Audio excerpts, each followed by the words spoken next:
Trade République, la banque pour mieux dépenser, épargner et investir présente Sud Radio, les incontournables de l'argent. Thomas Binet. Bienvenue dans ce nouvel épisode d'Oser investir, les incontournables de l'argent. Je suis accompagné de Mathias Bassino, qui est directeur des marchés européens de la néobanque Trade République. Bonsoir Mathias. Bonsoir Thomas. Mathias, on va parler de consommation et d'épargne. Alors concrètement, comment bien placer de l'argent pour ses enfants et financer leurs études? Ça va être le mot d'ordre de notre chronique aujourd'hui. Alors d'abord, on peut rappeler que le contexte économique en France a pas mal changé ces dernières années et que donc quand on demande aux gens quelles sont leurs principales inquiétudes pour l'avenir, sur les 10 principales inquiétudes pour l'avenir, il y en a 6 qui sont de nature économique. Vous avez aujourd'hui 2/3 des Françaises et des Français qui sont inquiets pour leur avenir financier, qui ont peur pour leur avenir financier, et c'est un chiffre qui est en hausse de 15 points sur 5 ans. Donc c'est l'inquiétude qui monte, et donc il est logique que les gens cherchent des solutions pour l'avenir, et l'avenir, ce sont nos enfants. Donc ils s'intéressent à leur retraite, les gens, pas mal, et à leurs enfants. Ils sont 80% de la population à dire « je veux faire quelque chose pour ma retraite, et je veux épargner pour mes enfants ». En revanche, on note qu'on n'épargne pas de la même manière en France pour la retraite et pour nos enfants. Pour les retraites, les Français ont mis à peu près 2000 milliards d'euros pour préparer leur retraite dans des assurances-vie, des PER, dont une partie est investie. Pour les enfants, c'est plus difficile, puisqu'au total, l'encours des investissements en bourse pour les enfants en France est d'à peine 4 milliards d'euros. 2000 milliards pour les retraites, 4 milliards pour nos enfants. Les calculs sont pas bons. Mais alors du coup, comment on explique cette situation ?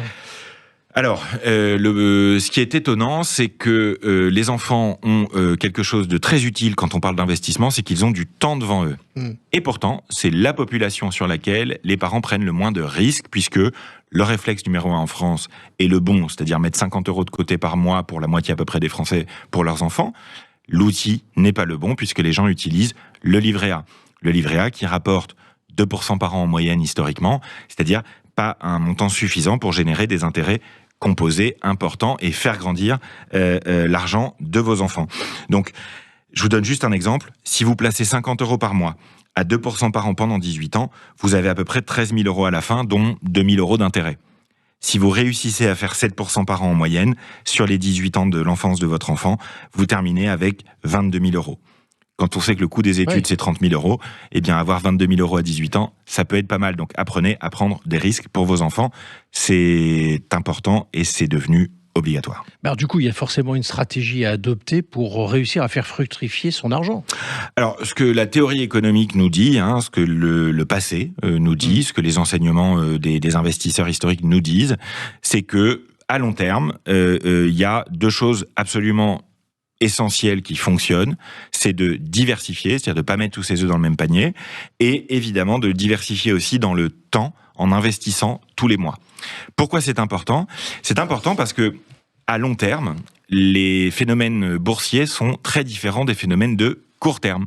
Et à long terme, eh bien, quand on prend par exemple la bourse américaine, sur toutes les périodes qui ont plus de 15 ans, donc une durée de plus de 15 ans depuis 1900, la performance moyenne a été de 7% par an.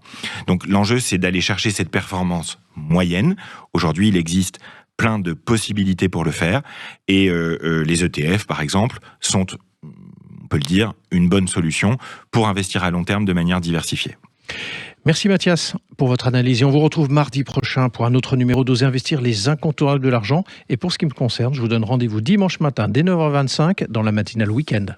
Sud Radio, les incontournables de l'argent. Thomas Binet. avec Trade République, la banque pour mieux dépenser, épargner et investir.